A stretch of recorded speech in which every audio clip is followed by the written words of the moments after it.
Hey there, welcome to Indie Depth, the show where we go in depth with indie filmmakers. Today I'm here with director, writer, actor, Christopher Orangeo. Round of applause. Um, he won Best Actor and Best New Jersey Short Film for his film Little Did She Know. Welcome, Chris.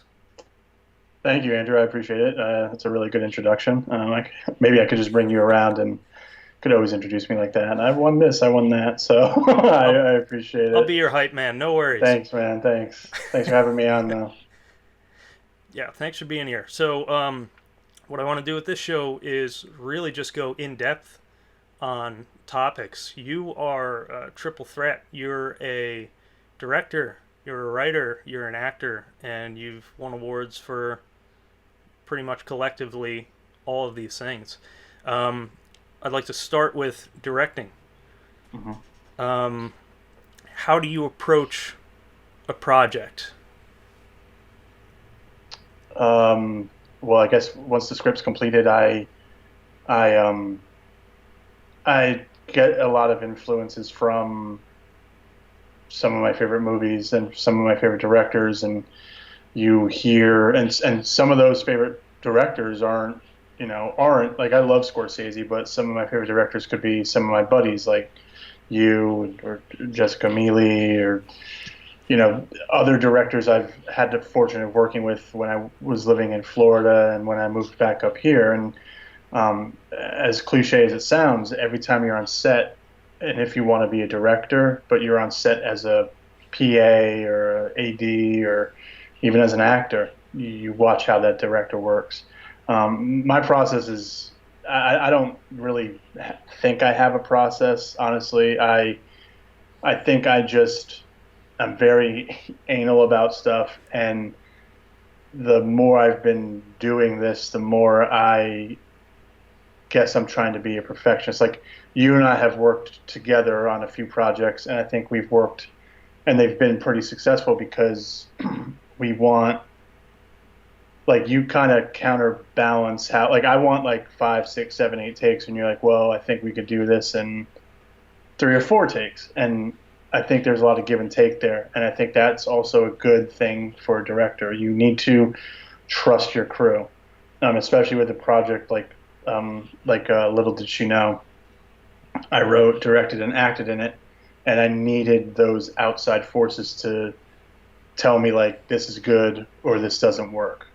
Um, so I just try to be, long story short, I really try to be just, you got to be open, and you got to be willing to collaborate and open to suggestions, because everyone on set in their own little way or their own little department is kind of a director and sees something from a different point of view that you might not see.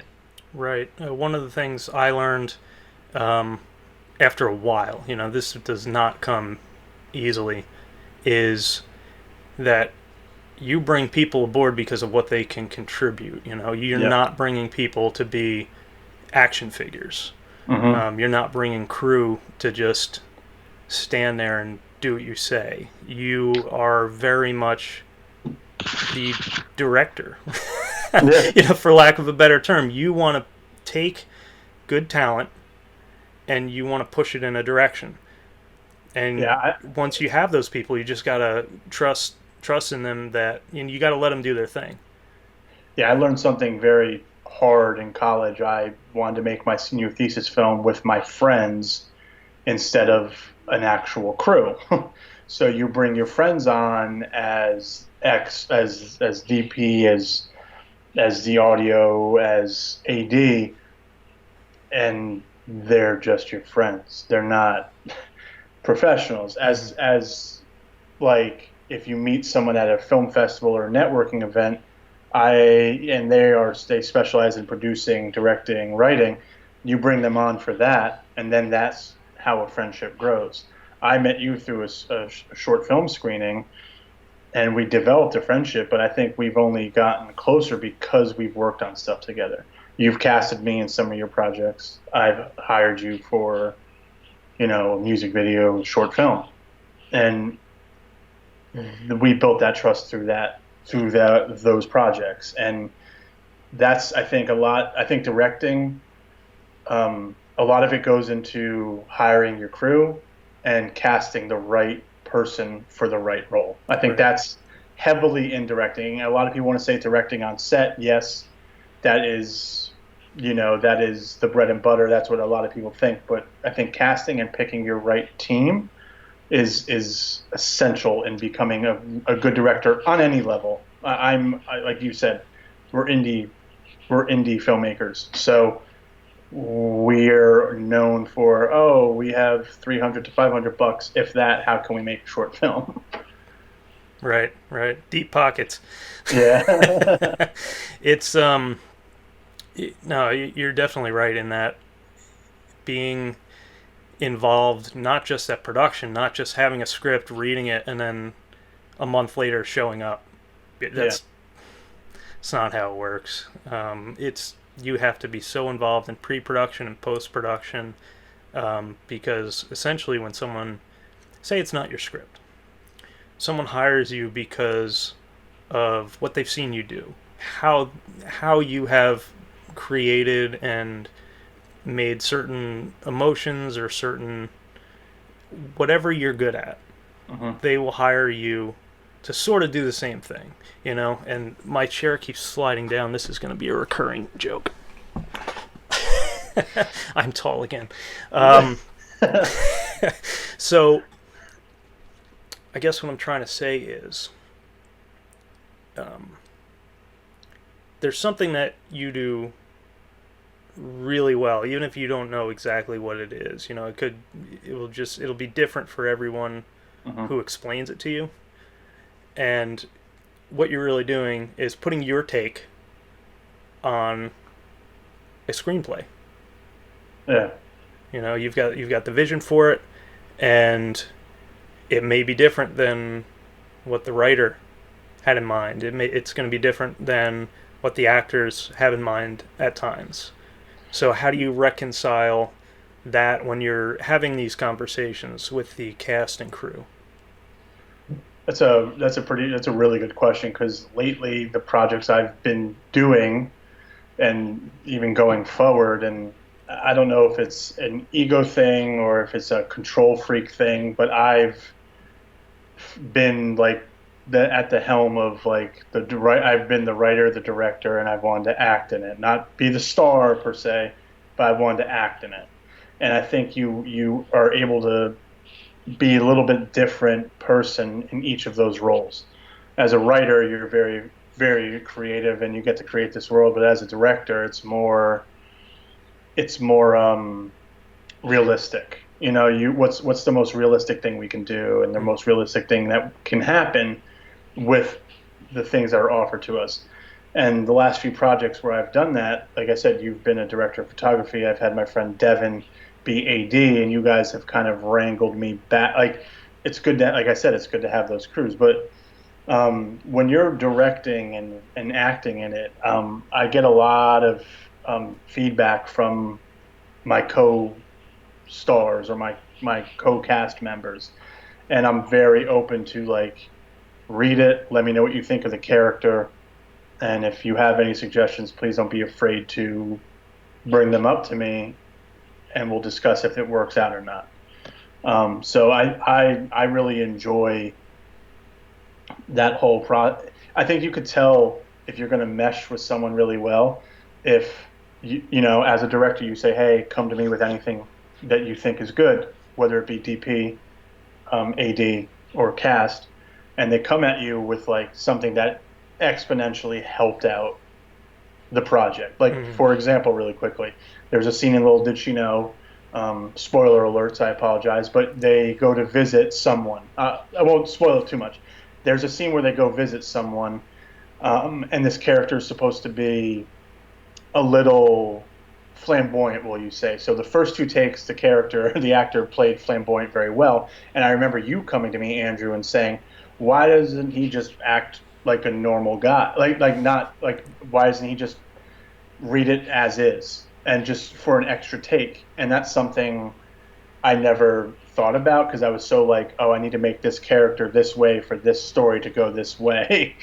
But it's, some things are explained through the dialogue, so you don't need to be too much. And I say all this because that's the relationship you and I have. You feel comfortable enough to be like, hey, I think we should try it this way. We have enough time.